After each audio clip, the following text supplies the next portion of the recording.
There's our yellow jersey leader after stage 1, and they will head towards the mountains and Highway 12. August 2013, the Tour of Utah attracted some of the most prestigious competitive cyclists from around the world. 16 pro teams from 7 countries, including 5 teams that compete at the Tour de France. The Tour of Utah was watched live in many of their home countries as cyclists rode through spires of red rock and the green forests of the Wasatch Mountains. Unbelievable. You know, we have it all.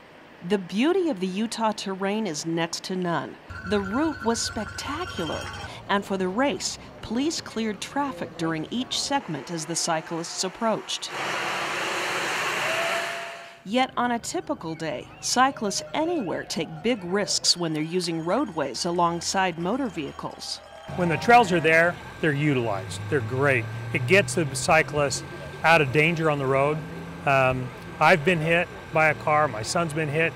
You know, the old adage is you're not a real cyclist till you've been hit by a car, and that's a sad thing to say. But the trails make it really nice. Utah cities are trying new ways to improve safety while promoting active transportation. In Salt Lake City, the Green Bike program allows a commuter to borrow a bike and drop it off at another bike share station. An app for a smartphone will tell commuters how many bikes are available at every station in real time. Salt Lake City is also improving safety for cyclists with innovative ideas like cycling traffic signals and bicycle tracks like this one along 30s between 6th and 9th South. Many cities are creating master plans for active transportation because, frankly, citizens are asking for them. This is what they tell us they want. We should provide it as elected officials, and that is more trails. And I don't think that the state of Utah, Salt Lake County, and Sandy citizens are much different abroad than they are here. Dirt trails, paved trails, pathways used for recreation or to get to work or school. Sandy City Councilman Chris McCandless understands very well why residents rank trails as priority number 1. It's an amazing place, and you're 5-10 minutes from home, and there's nobody else here but you. And so it's a great place to meditate and think, get exercise, and enjoy the scenery. And there are few who could rival the passion for cycling held by Ogden's Mayor Mike Caldwell. I just love to be on a bike because you can see so much country. We live in such an amazing state for all of that. I just think it's the best vehicle ever built. Ogden and Sandy are just 2 of many Utah cities working on a master plan, creating multi-use paths for cyclists, hikers, and people who seek opportunities for active transportation. But creating pathways that connect communities costs money. And so the capital that is needed is significant. It's just in our city alone, it's millions and millions of dollars. And then we get to take care of more trails where our Parks and Rec department is second to none. We have phenomenal people, and they work harder than most people I've ever seen. They have great pride in their work, but they're pushed to the limit.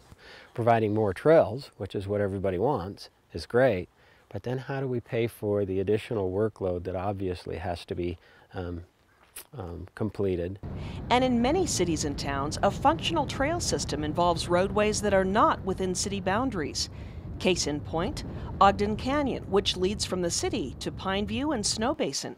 But right now, cyclists and pedestrians are advised not to enter the canyon, and you can see why. The road is extremely narrow. It's really tight and dangerous, and you can't expect anybody to get in and out of there. Planners would like to create a trail separate from the roadway, but the land is not owned by the city. Much of it is privately owned, and the road itself is a state highway. We've got to have an off-road type of trail, and we've got some easements and some ways we could look at that, but it's going to be a very expensive fix or a project that there's just not budget for. In St. George, where paths vital to the city are also controlled by outside agencies, the city has fostered healthy relationships with other transportation organizations to bring improvements to its active transportation network. If you want a successful trail system in your community, it cannot be an afterthought. Assistant City Manager Mark Mortensen says St. George will often assess a need and draft a plan, then submit it to the organization overseeing the area of roadway in need of improvement, offering workable solutions. We didn't say, hey, fix our problem. We helped fix it for them. When there is a need, Mortensen also believes communities will find a way to make it happen. If your community understands what a trail system can do for it, they're more likely to approve some type of a bond wherein you can finance a trail system and obviously using local and state funding with that as well. So how do communities create multi-use paths and trail systems that connect fluidly from point A to point B? We'll look at one success story and at Utah's big plans to get connected. I'm Susan Wood for the Utah League of Cities and Towns.